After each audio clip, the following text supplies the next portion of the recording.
इस पाठ में सूर सागर के भ्रमर गीत से 4 पद लिए गए हैं। इन पदों में श्री कृष्ण के मथुरा चले जाने के बाद गोपियों की विरह वेदना व्यक्त हुई है।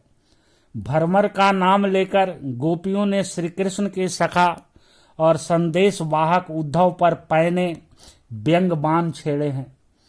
प्रथम पद में गोपियों ने कहा है कि यदि उद्धव ने कभी किसी से प्रेम किया होता तो गोपियों के विरह के कष्ट को अवश्य समझ पाते। दूसरे पद में गोपियों का कृष्ण के प्रति अटूट प्रेम उनके इन शब्दों में व्यक्त हुआ है। उनकी मन की इच्छाएं तो उनके मन में ही रह गई। तीसरे पद में गोपियों ने उद्धव की जोग साधना को कड़वी ककरी बताकर अस्वीकृत कर दिया है।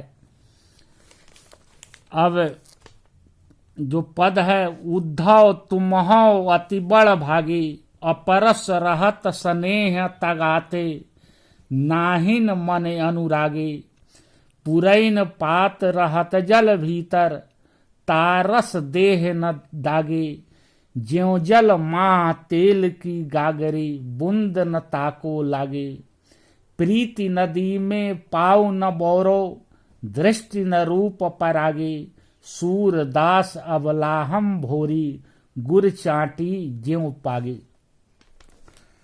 गोपियां उद्धव पर व्यंग करती हुई कहती है कि हे उद्धव, आज तुम सचमुच बड़े बड़भागी हो, भाग्यशाली हो।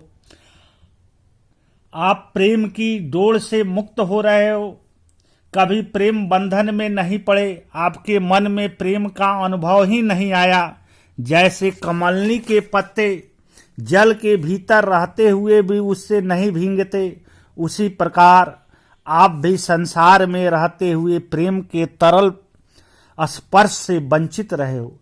जैसे तेल से लिपी हुई गगरी जल के बीच रहते हुए भी उसकी एक बूंद भी अपने ऊपर नहीं ठहरने देती, उसी प्रकार प्रेम जगत में रहते हुए आप उसका बूंद भर भी आस्वाद नहीं पा सके।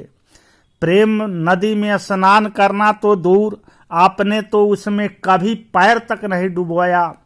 आपकी दृष्टि कभी किसी के रूप पर मुग्ध नहीं हुई। यूं तो हम भोली भाली नारियां हैं जो श्री कृष्ण के प्रेम जाल में उसी प्रकार फंसी पड़ी हैं जैसे मिठास की लोभी चींटियां गुड़ से चिपकी रहती है।